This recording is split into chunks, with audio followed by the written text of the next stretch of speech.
Classical conditioning is a way of learning where a stimulus that triggers a biological response is paired with a new stimulus that then results in the same reaction.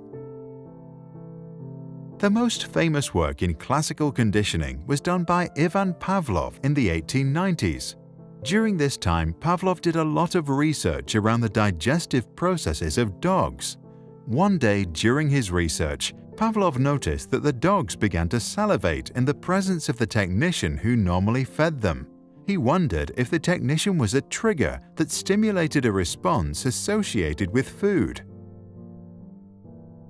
To find out, he constructed an experiment that would allow him to measure a dog's output of saliva. First, he served the dog food. Then, he served food while playing the sounds of a metronome and repeated the process a few times. Finally, he removed the food and only played the metronome. The dogs began to salivate in response to the metronome alone. Pavlov concluded that if a new stimulus was present when the dog was given food, then that stimulus became associated with food and caused salivation on its own. When he published his findings, Pavlov called the food an unconditioned stimulus because its effects on the dog were not learned. Instead, they triggered an unconditioned response that happened naturally and completely out of the dog's control. The metronome is at first a neutral stimulus. Through the process of repetitive pairing with food, the dog learns to connect the two. This means that the neutral stimulus becomes the conditioned stimulus, and the response to that, a conditioned response. He also reported that 1. Learning occurred most rapidly when the interval between the sound and the appearance of the food was short.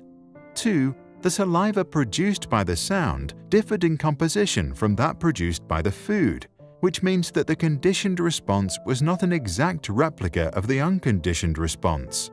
3. While there are several forms of conditioning, such as forward and backward conditioning, classical conditioning cannot create new behavior or be used for training, but instead triggers involuntary biological responses. 4.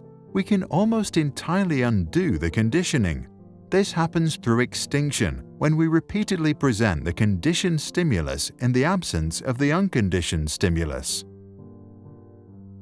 So, what occurs inside the brain? When a dog sees the food, the signals from the eyes and nose stimulate the brain, which activates the salivation glands to secrete saliva to aid the dog with the digestion. When a dog hears a sound, the ears send a signal to the brain, which takes note but has no reason to activate anything.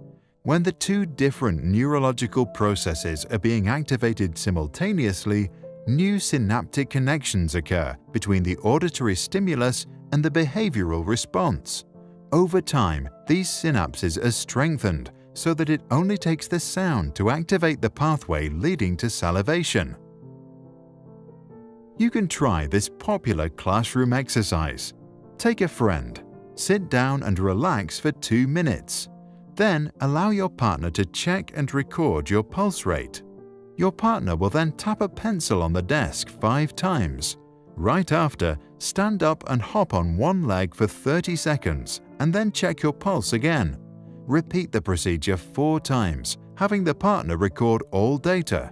After relaxing for the 5th time, your partner will tap the pencil 5 times as usual. Now, instead of getting up for your exercise, only check your pulse. If the conditioning was successful, your pulse rate will rise even without engaging in exercise. What do you think? Does classical conditioning always work? If so, are commercials a form of mental manipulation, and should we limit advertising in public spaces?